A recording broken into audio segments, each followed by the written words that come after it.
వైద్యం నేను మీ Madhuri. Heart diseases, మనకి హార్ట్ డిసీజెస్ ఎన్ని ఉన్నాయి? ఈ హార్ట్ డిసీజెస్ని కనుక్కోవటం ఎలా? హార్ట్లో డిసీజెస్ వచ్చిన తర్వాత వాటికి ఎలాంటి ట్రీట్మెంట్స్ అవైలబుల్గా ఉంటాయి? ఇవన్నీ డీటెయిల్గా చెప్పడానికి మనతో పాటు ఉన్నారు డాక్టర్ రవికాంత్, కార్డియాలజిస్ట్. తను అడిగి డీటెయిల్గా తెలుసుకుందాం. Hello sir. హలో సార్, మనకి ఎన్ని టైప్స్ ఆఫ్ హార్ట్ డిసీజెస్ అన్ని ఉన్నాయి సార్? సో హార్ట్కి సంబంధించిన జబ్బులు అని ముఖ్యంగా తీసుకుంటే ఒకటి హార్ట్ అటాక్ అండి.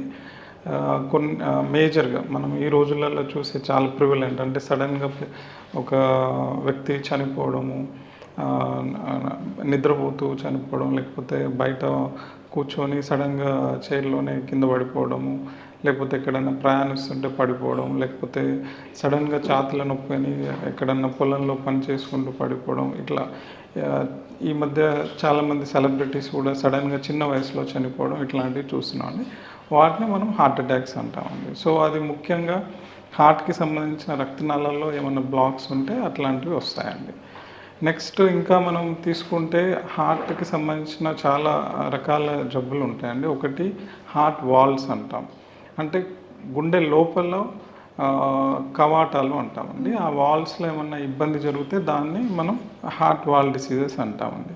సో అవి కొంతమందికి వాల్స్ మూసుకుపోవడం వల్లనో, అంటే మనకు బ్లడ్ సరిగ్గా సరఫరా అవ్వకపోవడము, వాల్స్ మూసుకుపోవడం వల్ల, కొంతమంది వాల్స్ లీకేజ్ అవ్వడం వల్ల వచ్చే జబ్బులని వాల్నర్ హార్ట్ డిసీజెస్ అంటామండి.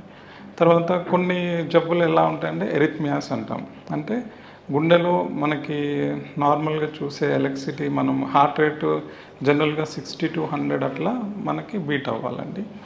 సో అట్లా కాకుండా సడన్గా హార్ట్ రేట్స్ 200కి వెళ్ళిపోవడం, 300కి వెళ్ళిపోవడం, కొంతమంది హార్ట్ రేట్స్ చాలా తగ్గిపోవడం, అంటే 40కి కంటే తక్కువ ఉండడం, ఇట్లాంటివి జరుగుతాయండి. సో వాటిని హార్ట్ బ్లాక్స్ అంటాం. సో ఇట్లాంటి జబ్బులు వచ్చినప్పుడు కొంతమందికి పేస్ మేకర్స్ అవసరం పడడం, కొంతమందికి ఐసీడీస్ అంటే డిఫిబ్రిలేటర్స్ అవసరం పడడం, ఇట్లాంటివి జరుగుతాయి. ఇంకా తీసుకుంటే మనకి కొంతమందికి కంజెనిటల్ హార్ట్ డిసీజెస్ అంటాం. హార్ట్కి సంబంధించిన లోపల ఉండాల్సిన విధంగా ఉండకపోవడం, అంటే జనరల్గా చిన్నప్పటి నుంచి పుట్టక ముందు కొన్ని హోల్స్ ఉంటాయి, విచ్ ఇస్ అంటే అవి హెల్ప్ఫుల్ ఉంటాయండి. అంటే రక్తం సరఫరా బేబీకి అందడం కోసము ఉంటాయి. పుట్టిన తర్వాత జనరల్గా ఒక 48 అవర్స్లో చాలా మటుకి హోల్స్ క్లోజ్ అయిపోతాయండి.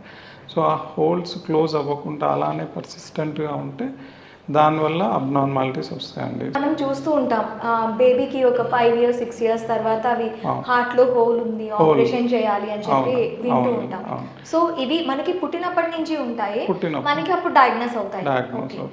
కొన్ని చిన్న వయసులో డయాగ్నోస్ చేస్తారు, కొన్ని పెద్ద వయసు వరకు వాళ్ళు అలానే చిన్నప్పుడు చూసుకోకపోవడం వల్ల మనకి బయటపడతాయండి.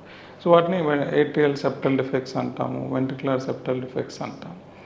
తర్వాత ఇంకా కొన్ని డిసీజెస్ ఎలా ఉంటాయంటే హెరిడిటరీ డిసీజెస్, అంటే గుండె యొక్క కండరము బాగా ఉబ్బిపోవడము, దాన్ని హైపోట్రోఫిక్ కార్డియోమయోపతి అంటాము.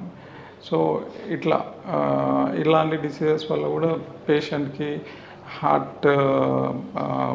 హార్ట్ ఫెయిల్యూర్ రావడము, కొంతమందికి హార్ట్ ఎరిథ్మియాస్ అంటాం, అంటే హార్ట్ రేట్ సడన్గా 200కి 300కి వెళ్ళిపోవడము. సో ఇట్లాంటివి మనం జనరల్గా చూస్తున్నాం. ఫుట్బాల్ ప్లేయర్స్లో సడన్గా పరిగెత్తుతూ సడన్గా ఫీల్డ్లో పడిపోవడం, ఇట్లాంటివి జరుగుతాయండి.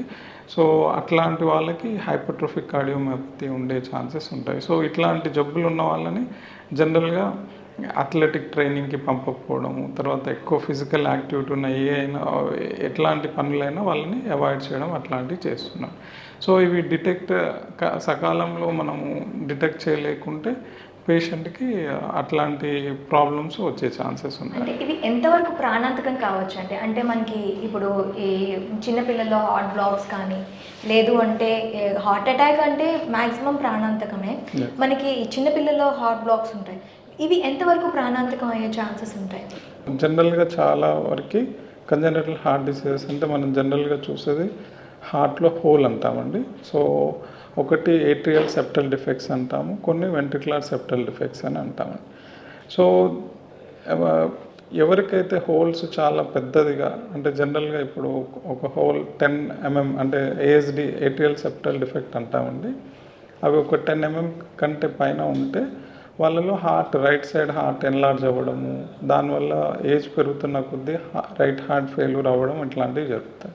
సో జనరల్గా 10 mm కంటే సైజ్ పెద్దగా ఉన్న రైట్ హార్ట్ సైజ్ ఏమైనా ఎన్లార్జ్ అయినా వాళ్ళలో ఎర్లీగా డిటెక్ట్ చేసేసి మనం క్లోజ్ చేసే ఈ రోజుల్లో ఇంతకుముందు ఏంటి అంటే ఒక 20-25 ఇయర్స్ బ్యాక్ ఓన్లీ సర్జరీ అనే ఆప్షనే ఉండేది. సో చాలామంది దానికి వెనకాడేవాళ్ళు. ఇప్పుడు మనకి పర్క్యుటేనియస్ థెరపీస్ అంటే ఒక చిన్న బటన్ పెట్టేసి మనము తొడ నుంచి ఒక చిన్న వైర్ పంపించేసి క్లోజ్ చేయగలుగుతామండి. ఓకే. సో దానివల్ల ఏంటంటే మనకు అడ్వాన్స్ టెక్నాలజీ రావడం వల్ల చిన్న వయసులోనే అంటే 3-4 ఇయర్స్ జనరల్గా ఏజ్ డీస్ అంటే 4 ఇయర్స్ తర్వాత క్లోజ్ చేస్తామండి. అది 10 mm పైన ఉంటే ఖచ్చితంగా క్లోజ్ చేస్తాం. సో అది సకాలంలో క్లోజ్ చేయకుంటే ఏజ్ పెరిగిన తర్వాత హార్ట్ ఎన్లార్జ్ అవ్వడం రైట్ సైడు, తర్వాత రైట్ హార్ట్ ఫెయిల్యూర్ అవ్వడము, తర్వాత వాళ్ళ లైఫ్ స్పాన్ తగ్గిపోయే ఛాన్సెస్ ఉంటాయి. అలానే వెంట్రుకులర్ సెప్టల్ డిఫెక్ట్స్ అంటామండి. అవి అంటే వెంట్రుకిల్స్ అంటాం, వెంట్రుకిల్లో ఉన్న డిఫెక్ట్ వల్ల వచ్చేది అది. సో అవి కూడా జనరల్గా ఏంటంటే 3-4 mm కంటే ఎక్కువ ఉంటే జనరల్గా ఏదర్ మనము చిన్న బటన్ పెట్టి క్లోజ్ చేయడం కానీ లేదంటే సర్జరీ చేసి క్లోజ్ చేయడం కానీ చేస్తాం. ఇవేవైనా కూడా సకాలంలో క్లోజ్ చేయకుంటే వయసు పెరిగిన కొద్దీ చాలా ఇబ్బందులు అయ్యే ఛాన్సెస్ ఉంటాయండి. Thank you very much. దాని